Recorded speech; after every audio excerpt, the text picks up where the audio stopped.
Welcome to PDP math daily class YouTube channel में आपका स्वागत है। प्यारे दोस्तों, प्यारे बच्चों, मैं प्रदीप सर क्लास लेके आए हुए हैं। जवाहर नवोदय विद्यालय, आपकी परीक्षा की घड़ी बहुत निकट है प्यारे बच्चों। तो हम ऐसे क्वेश्चन लेके आए हुए हैं जो आपकी परीक्षा के दृष्टिकोण से काफ़ी महत्वपूर्ण है। तो आइए क्लास की शुरुआत करते हैं और इसमें से 20 क्वेश्चन को बताएंगे बच्चों। तो जैसे कि देख रहे हैं यहाँ पर क्वेश्चन क्या कह रहा है कि 7 लीटर में कितने डेसीलीटर होंगे। ये आपके पास 4 इस तरह से ऑप्शन रहेंगे और इसका आंसर को चुनना है। जब आप इसका क्वेश्चन को सोल्यूशन ही नहीं करेंगे तो आप आंसर को कैसे लगाएंगे। आप लोग एग्जाम में क्या करेंगे, यहाँ पर क्वेश्चन दिया हुआ है, किसी एक को टिक कर देंगे, तो वो आपका गलत होता है। इसको सीखिए बच्चों, क्या कर रहे हैं, इसको सीखिए। आखिर इसको हम कैसे बनाएंगे। तो यहाँ पर क्या करें कि 7 लीटर में कितने डेसीलीटर होते हैं, ये आपसे पूछा गया है। तो यहाँ पर हमको देखना है कि 1 लीटर में कितने डेसीलीटर होते हैं, तभी तो हम 7 लीटर का निकाल पाएंगे। 1 लीटर में कितने डेसीलीटर होते हैं, तो आपको याद रहना चाहिए कि यहाँ पर यदि हम देखें, हम यहाँ पर लिख दिए 10 डेसीलीटर। क्या लिखे बच्चों, 10 डेसीलीटर। 10 डेसीलीटर बराबर क्या करेंगे, तो 10 गुना 1/10 लिखेंगे। इतना लीटर आपका हो गया बच्चों। अब यदि इसको हम सॉल्व करेंगे ना, तो ये कितना होगा, 1 लीटर हो जाएगा। यानी बच्चों याद रहे कि 10 डेसीलीटर बराबर 1 लीटर होता है। इस चीज़ को याद रखिए। क्या बोले बच्चों, 1 लीटर बराबर क्या होता है, 10 डेसीलीटर होता है। इस चीज़ को यहाँ तक समझने में कोई दिक्कत नहीं। इसलिए 1 लीटर बराबर बच्चों क्या होगा, 1 लीटर बराबर आपका होगा 10 डेसीलीटर होगा। कोई दिक्कत नहीं यहाँ तक समझने में। चलिए एकदम बेसिक से आपको बता रहे हैं कि आप समझ जाएंगे। इसलिए हम क्या लिखेंगे, यहाँ पर ध्यान रहे, तो यहाँ पर कितना कह रहा है कि 7 लीटर में कितने डेसीलीटर होंगे। तो लिखेंगे यहाँ पर 7 लीटर बराबर क्या लिखेंगे, 7 गुना 10 लिखेंगे। तो 7 गुना 10 लिखेंगे, क्या हो जाएगा, 70 डेसीलीटर हो जाएगा। यानी कहने का मतलब है प्यारे बच्चों, आपका ऑप्शन क्या होगा, ऑप्शन नंबर बी आपके लिए सही रहेगा। आई होप आपको अच्छी तरह समझ में आ गया होगा। यानी कहने का मतलब ये है बच्चों कि 1 लीटर में 10 डेसीलीटर होते हैं, तो 7 लीटर में कितना होंगे, तो 7 गुना 10 कर दीजिए, आंसर क्लियर हो गया, है ना। चलिए नहीं समझे, चलिए देख लीजिए कि 1 लीटर में 1 लीटर बराबर कितना डेसीलीटर, 1 लीटर बराबर 10 डेसीलीटर। यही तो आपका हुआ। अब कह रहा है 7 लीटर में, तो 1 लीटर का यदि मालूम हो गया तो 7 लीटर का तो हम निकाल सकते हैं ना। तो 7 लीटर का कितना हो जाएगा, 10 गुना 7 करेंगे तो 10 सत्ते 70 हो जाएगा। यानी कहने का मतलब ऑप्शन नंबर बी आपके लिए सही रहेगा। तो ये आपको पूरा का पूरा प्रोसेस बताए। और यहाँ पर देखिए, याद रखिएगा कि 1 लीटर में कितना डेसीलीटर, 10 डेसीलीटर। तो यहाँ 7 लीटर में 10 गुना 7 करेंगे तो 70 डेसीलीटर हो जाएगा। यानी क्लियर आपका आंसर हो गया। आइए क्वेश्चन नंबर नेक्स्ट पर। जैसे कि देख रहे हैं प्यारे बच्चों, क्वेश्चन क्या कह रहा है कि राम 60 सेकेंड में 150 मीटर तैर सकता है, तो उसकी गति किलोमीटर प्रति घंटे में क्या होगी। इस तरह से आपके पास 4 ऑप्शन रहेंगे बच्चों और आपको आंसर फाइंड आउट करना है। तो यहाँ पर देखिए, जोसेफ जो तैरने का काम कर रहा है 60 सेकेंड का, क्या कर रहा है, ये 60 सेकंड में तैरता है कितना मीटर, 1500 मीटर। ध्यान रहे, जोसेफ 60 सेकंड में कितनी दूरी तय करती है, 1500 मीटर तैर सकता है। यहाँ तक कोई दिक्कत नहीं। अब यहाँ समय आपका पूछा, यहाँ देखिए समय क्या कहा, तो समय बराबर आपका होगा, क्या दिया है समय, 60 सेकेंड। तो यहाँ पर हम समय को लिख लिए 60 सेकेंड। अब यहाँ देखिए समय मेरा निकल गया। अब ये कहता है कितनी दूरी तैर सकता है, तो 150 मीटर। 150 मीटर क्या हो जाएगा बच्चों, तो 150 मीटर आपकी दूरी हो जाएगी। यहाँ हमने क्या लिखा, 150 मीटर। ये चाल और दूरी पर आधारित ये क्वेश्चन है बच्चों, याद रहे। यहाँ क्या दिया है, समय भी दे दिया, अब यहाँ दूरी भी दे दिया। अब हमें फाइंड क्या करना है, गति। क्या करा, गति किलोमीटर प्रति घंटे में क्या होगी, तो गति ही तो निकालना है ना। तो चलिए हम गति को देख लेते हैं।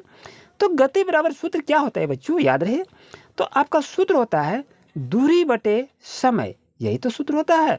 अब दूरी आपका कितना है, 150 है, तो यहाँ पर क्या करेंगे, 150 को लिख लीजिए।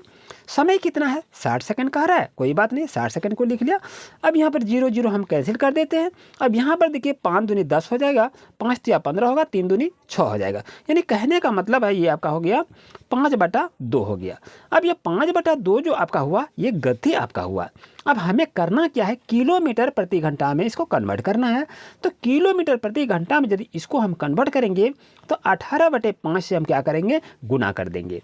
यदि 18/5 से दोस्तों हम गुना करेंगे तो क्या होगा, 2 9 18 हो जाएगा। यानी 9 किलोमीटर प्रति घंटा इसका आंसर होगा। तो ऑप्शन नंबर ई बच्चों आपके लिए सही रहेगा। इस चीज़ को आप याद रखिए। यानी समय यहाँ पर दिया है दूरी यहाँ पर हो गया। अब कह रहा कितना गति है, तो गति मेरा क्या होगा, दूरी बटे समय होता है। अब दूरी यहाँ पर लगा दीजिए, समय यहाँ लगा दीजिए, इसको कटा दीजिए, और ये किलोमीटर में चेंज करना है तो 18/5 से करेंगे। इस तरह इसको बढ़ा सकते हैं। चाल और दूरी पर आधारित क्वेश्चन है। आइए बच्चों क्वेश्चन नंबर नेक्स्ट पर। जैसे कि देख रहे प्यारे बच्चों, क्वेश्चन क्या कह रहा है कि एक गाड़ी की चाल 45 किलोमीटर प्रति घंटा है, वह गाड़ी 5 घंटे में कितनी दूरी तय करेगी, ये आपसे पूछा गया है। यानी यहाँ पर दूरी आपको निकालना है। तो बच्चों याद रहे, दूरी बराबर सूत्र क्या होता है बच्चों, बताइए। तो दूरी बराबर बच्चों आपका सूत्र होता है चाल गुना समय होता है। ये यदि सूत्र को आप याद कर लिए हैं तो आप इसको सॉल्व आसानी से कर सकते हैं। तो दूरी आपको निकालना है, तो चाल कितनी दी हुई है, चाल आपका 45 किलोमीटर प्रति घंटा है। मैंने 45 किलोमीटर को लिख लिया बच्चों। समय क्या कह रहा है, समय वह आपका 5 घंटे की बात कर रही है, तो 5 को लिख लिए बच्चों। और 45 और 5 से गुना करेंगे तो कितना हो जाएगा, 225 किलोमीटर इसका आंसर हो जाएगा। तो बच्चों कहने की मतलब ये हो गया, ऑप्शन नंबर सी आपके लिए 100% सही रहेगा। आइए बच्चों क्वेश्चन नंबर नेक्स्ट पर। प्यारे बच्चों जैसा कि देख रहे हैं, नेक्स्ट क्वेश्चन आपके पास यदि ये पूछा जाएगा कि 100 का 100% कितना होगा, 1 होगा, 100 होगा, 200 होगा या 100 होगा। ऐसा यदि क्वेश्चन आपसे पूछा जाए तो कैसे इसको बनाएंगे बच्चों, आइए देखते हैं। 100 का 100%, यही तो कह रहा है। तो यहाँ पर क्या करेंगे, 100 का यानी 100 का मतलब का मतलब हो गया गुना, और यहाँ का 100% तो क्या लिखेंगे, 100/100 लिख देंगे, कोई दिक्कत नहीं। यानी जो यहाँ पर कहा जा रहा है उसी को मैंने लिखा। का मतलब गुना होता है, 100% का मतलब 100/100 को लिखा गया। ओके चलिए, अब यदि इसको यहाँ पर कटा देते हैं ऊपर नीचे से, तो बच गया कितना बच्चों, 100 हो गया। यानी कहने का मतलब है ऑप्शन नंबर डी आपके लिए बच्चों 100% सही रहेगा। और ऐसे ही क्वेश्चन आपके एग्जाम में पूछे जाएंगे। आइए कहते हैं क्वेश्चन नंबर नेक्स्ट पर।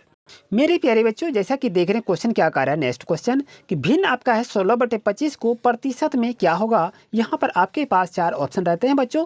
तो चलिए इसको सीखेंगे कैसे हम बनाते हैं। क्या कह रहा है 16/25, चलिए हमने क्या लिख दिया 16/25। प्रतिशत में चेंज करना है। प्रतिशत का मतलब बच्चों क्या होता है, 100 होता है। मैंने 100% को लिख दिया, जो कहा मैंने लिख दिया। आइए अब यदि इसको हम कटा देते हैं तो कितना होगा, 25 चौके 100 आपका हो जाएगा। यहाँ पर कटा दिए। अब बच्चों ये देखिए कितना हो गया, 16 चौके 64 हो गया। यानी कहने का मतलब है 16% इसका आंसर हो जाएगा। तो option number C is right answer. I hope को आपको बच्चों अच्छी तरह समझ में आ गया होगा। बच्चों अगर ये क्लास आपके लिए अच्छा रहा तो जरूर लाइक कीजिए, और चैनल पर नहीं तो इस तरह लेटेस्ट वीडियो पाने के लिए अभी चैनल को सब्सक्राइब जरूर करें। आइए क्वेश्चन नंबर नेक्स्ट पर। प्यारे बच्चों जैसा कि क्वेश्चन को देखें कि एक वस्तु को, ये अब लाभ हानि पर आधारित क्वेश्चन है, और यह 20 क्वेश्चन जो देखेंगे बच्चों, तो 20 क्वेश्चन 20 तरह के आपके टॉपिक से लिए गए हैं। और एक वस्तु को 250 रुपये में खरीदी गई और 200 रुपये में बेची गई, तो प्रतिशत हानि क्या निकला, ये आपसे पूछा गया। आपके पास इस तरह से आंसर दिया गया है। तो बच्चों इसको बनाएंगे कैसे, चलिए इसको देखते हैं। तो आपको निकालना क्या है, प्रतिशत हानि का रहा है ना, तो यहाँ पर लिख लीजिए प्रतिशत हानि। प्रतिशत हानि बच्चों सूत्र क्या होता है, आप लिख लीजिए, हानि बटे क्या होगा, हानि बटे क्रय मूल्य होगा। हानि बटे क्रय मूल्य गुना क्या होगा, 100 होगा। बस इस सूत्र पर यदि इसको लगा देंगे ना, आपका आंसर क्लियर आ जाएगा। तो आपका हानि कितना है बच्चों, देखिए आपका देखिए कह रहा है कि 250 रुपये में खरीदा और 200 रुपया में बेच दिया गया। ध्यान रहे 250 में खरीदा और 200 में बेचा, तो हानि कितना हो गया, तो 250 में 200 घटाएंगे तो कितना बचेगा, 50 ही तो बचेगा। यानी 50 रुपया क्या हो गया, आपका हानि हो गया। तो यहाँ पर हानि की जगह हम क्या लिखेंगे, 50 को लिख लेंगे।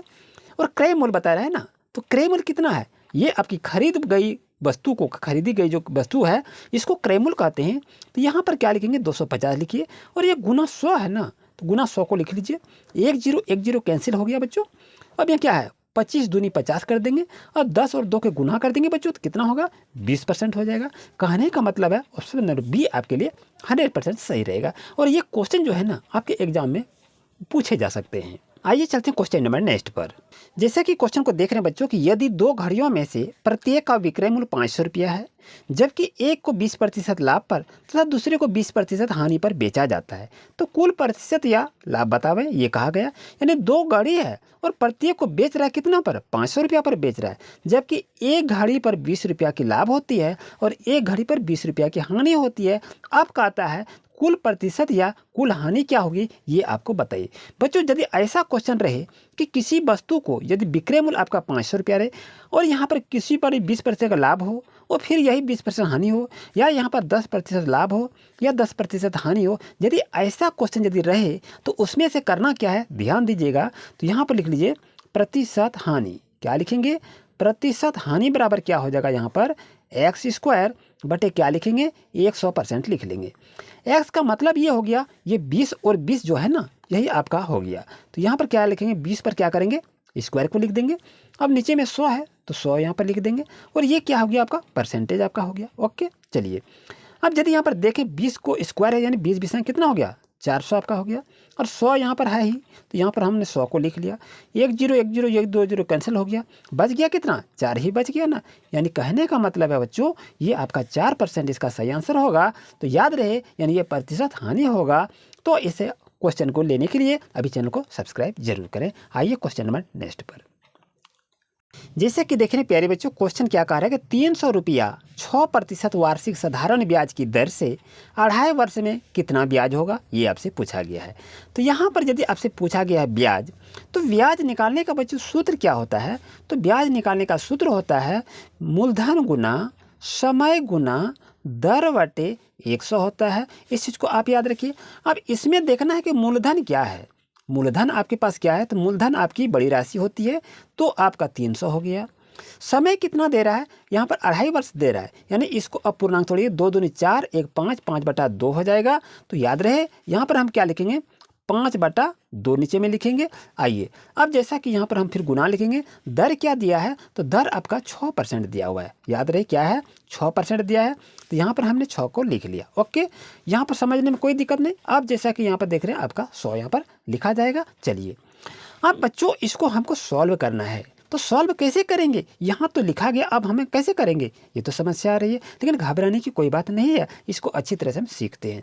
जैसा कि यहाँ पर देखें, यहाँ 300 है ना, यहाँ पर आपको 300 लिखना होगा। सॉरी ये आपका क्या है, यहाँ पर 300 होगा। ठीक है चलिए, तो यहाँ पर 300 मैंने लिख दिया। अब चलिए इसको लिखते सॉल्यूशन करते हैं। तो यहाँ पर लिखेंगे 300 और ये आपका 6 है तो 6 लिख लेंगे, और यहाँ पर क्या लिखेंगे, आपके पास 5 है तो 5 को लिख लिया, ये हम लिख दिए। अब कहेंगे अब 2 क्या किए, 2 नीचे से है ना, इसको नीचे में ही रख दीजिए ना, कोई दिक्कत नहीं है। तो 100 गुना क्या करेंगे, 2 लिखेंगे, ये जीरो आपका कैंसिल हो जाएगा।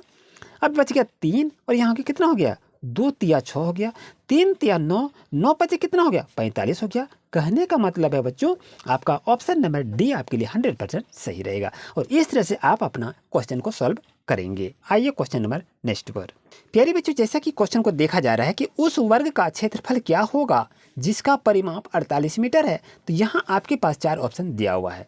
अगर ऐसा क्वेश्चन रहे तो बनाएंगे कैसे, चलिए इसको देखते हैं।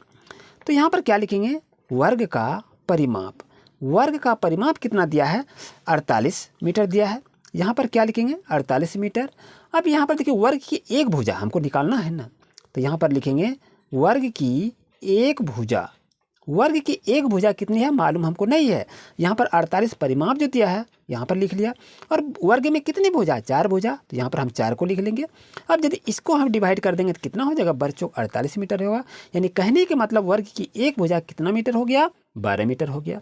अब बच्चों यहाँ पर देखिए क्वेश्चन क्या दिया कि वर्ग का क्षेत्रफल क्या होगा, यही तो पूछा है।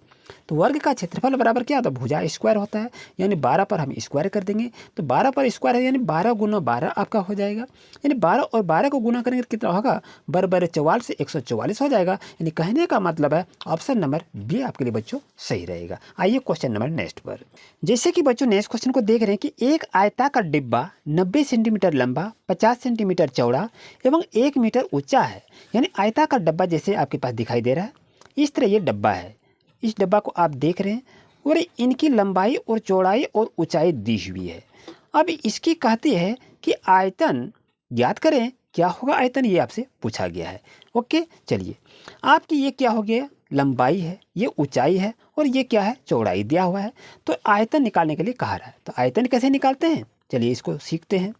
आयतन बराबर बच्चों क्या होता है, लंबाई गुना चौड़ाई गुना ऊंचाई। क्या होता है, आयतन बराबर लंबाई गुना चौड़ाई गुना ऊंचाई। कोई दिक्कत नहीं। चलिए जैसा कि यहाँ पर देखें 90 सेंटीमीटर हो गया, तो यहाँ पर क्या करेंगे हम, 90/100 लिखेंगे। आप कहेंगे 100 क्यों लिखे, वो भी आपको बताएंगे, घबराने की कोई बात नहीं है।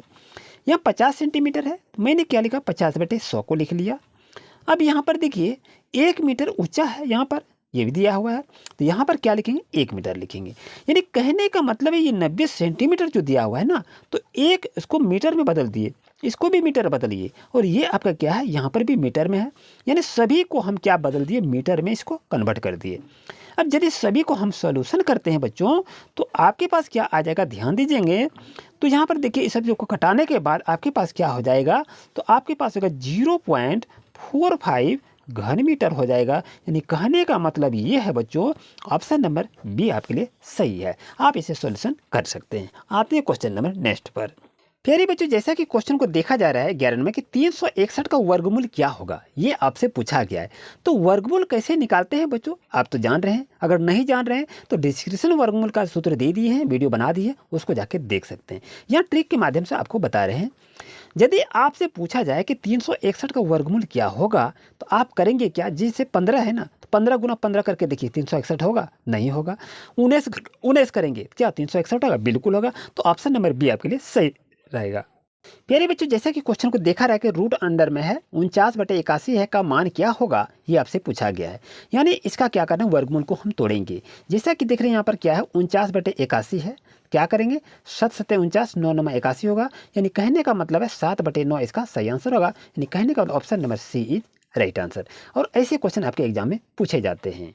जैसा कि देख रहे हैं प्यारे बच्चों, नेक्स्ट क्वेश्चन आपके पास है कि 35 डिग्री का अनुपूरक कोण क्या होगा, यही पूछ रहा है ना।